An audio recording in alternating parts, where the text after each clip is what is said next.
Okay, so we are on our way back to the home base, as you can see. And the weather is dreary, but never for a gamer, because we can go anywhere in the galaxy that we want to be. This is, of course, the review of Traveler.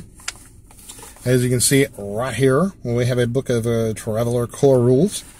And we'll talk a little bit about some of the races. And, of course, with any good sci-fi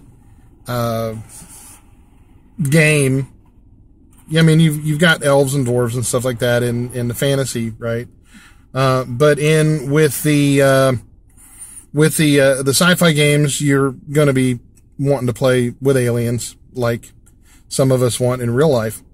And in Traveler, there are a number of core races, like the Ajanti, which are a race of people from a different star system, kind of like offshoot colonists that kind of got lost in the mists of time or whatever, and then they came back, and they didn't hate us, which, you know, kind of unusual, because usually the colonists come back to try and destroy the colonizers at some point in time, but not in this case. And then you have the Vargur, which are one of my favorite races of all time, because the Vargur are a race of genetically modified canines, like police dogs, that were kind of introduced not really as slave labor, but as cheap labor. You know, I guess the unification of the galaxy, or whatever, for whatever reason, that they didn't want to enslave other people. Actually, the Vargur were never really enslaved; they were just kind of there. Traveler has a very rich and very cool history of the Imperium and the various ages of said Imperium. The first Imperium, the second Imperium, third, so forth. You know how numbers work. I don't know why I had to bring it up, but with the Vargur, they're anthropomorphized dogs, basically, and they were genetically modified by people, sent off to points unknown, and came back as a highly intelligent starfaring race. And again, they didn't want to kill us, which, you know, 2 for 2. One of the other races is called the Hivers, and the Hivers are just like a mass of tentacles and arms and fleshy stuff. One of their modified tentacles have nerve ganglia, light-sensitive nerve ganglia that serve as eyes. And they are also a highly intelligent race. We didn't have anything to do with their creation. So they're just, you know, a race that we picked up on our travels in Traveler. So there's that. And then you have the Aslan, which, as you might guess, are highly intelligent Leonid creatures, or lion-like, and hence the nickname Aslan, right? And so there are some other races, some lesser races. The one that I'm trying to think of here as I page through the book is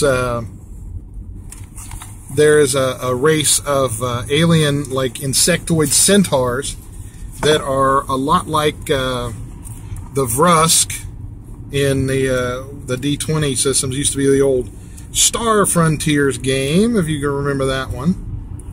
That one didn't live too long. The Kukri, which are the they're not really insectoid though, are they? They are herbivores. Yeah, they're not insectoid at all. I was thinking of the Vrusk. They're very noble centaurs, and they're a cool race, and we're all kind of at peace with them. It's a different kind of setting where there's no like the typical formula of most video games. And again, this is not an MMO. You know how I feel about that. It's not an MMO in which you have 1, the humans, 2, the religious fanatics, and 3, the slimy aliens. That's the stereotypical factors involved with most video games. But Traveler's not that limited. It's not limited at all, because whatever you imagine you can do. It's a role-playing game, right? Right. And imagining doing a review on the road like this and still getting good quality, and hopefully you guys won't get car sick. Yeah, like me. Yeah, I'm fine. I'll just let me know if I need to pull up and throw up. I'll just sip on some Bacta, and you never say no to Bacta. So the races give you, and those are the basic races, and they have other races too, that give you a full, like, option of what you want to play. Some of them are stronger than others. Way back in the day, I played a kind of a playboy trillionaire, because it is a galaxy, who had an entourage of Vargur special forces, which brings me to the careers. You can go Army, Navy, Air Force, Marines. Right? You can also go in the Scouts. You can be a drifter and do nothing, just like a scavenger or whatever. And each one of these have a set of sub-occupations, sub-careers that you can be. For example, if you go with the Navy, you can be a Navy engineer. Or if you go in the Army, you can be a medic, or you can be a heavy weapons specialist, or whatever, and they have like all these branches have at least 3 different things that you can go into, and it allows for a diversity of character generation. Each one has a different skill set that you can choose from. When you roll each term, you get a new skill that has improved, and then sometimes your event for that term can give you other skills. It can also give you injuries. And I'll let Taverneer Lyric tell you all about her experience with injuries when we do the interviews with their characters, because. And yeah, we are doing interviews with the characters to tell you about their experience in the core, because she lost an eye twice, the same eye, in her career. But I'll let her tell you about that. And so the game itself, I give it straight up 5 axes, 5 very sharp and pointy axes, because I love this game. It's one of my favorites. Just for the VRF gauze gun. VRF stands for very rapid fire. It's a cryogenically cooled, high rate of fire, electromagnetic linear accelerator. Kind of like a railgun, only it fires in bursts of 100. And they're like little rods, like pencils, and it's just the coolest thing ever. But I digress slightly.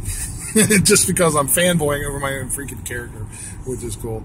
And then, of course, their space travel. Their ship combat is ship-to-ship combat's a little odd, because they don't do things like hull points at all. I mean, they've just gone completely out of the box and invented a new way of gaming with this game, because it doesn't involve experience points. It does involve hit points for your character, which is your endurance, but it doesn't go up, so you're always in danger. You're always at risk. You don't ever get to the point where you're like, well, I'm a 35th level barbarian. I can only take 6 or 7 volleys of arrow fire from the freaking Persians before I have to start worrying about my injuries. There's none of that. We shall fight in the shade. Yeah, and you will have to find a shady spot when you're in Traveler because you can get your butt killed. No matter how long you've been playing as a character, you can die pretty easy. Of course, there's things like battle armor and stuff like that that can attenuate some of the damage that you're taking, but it's always challenging, always exciting. It's always unknown. You never know what's going to come around that next corner, and if it's going to either eat or shoot off your face. So it's just a fantastic game. And when we return a little bit later, I'm going to talk a little bit more about the insides, the guts of the book before I start, showing my own guts here on camera. Because we're going on some curvy places. We're going up into the mountains. So, yeah, we're heading into the mountains right now. So I'm gonna cut it here, and then when we return, we're gonna go more into the Traveler universe. So again, I am Dr. Jeff Goins. And I'm Dr. Lisa Goins, and we wish for you to want for nothing but adventure. And if you're driving and filming, try not to throw up. Thanks for watching, and we'll see you next time.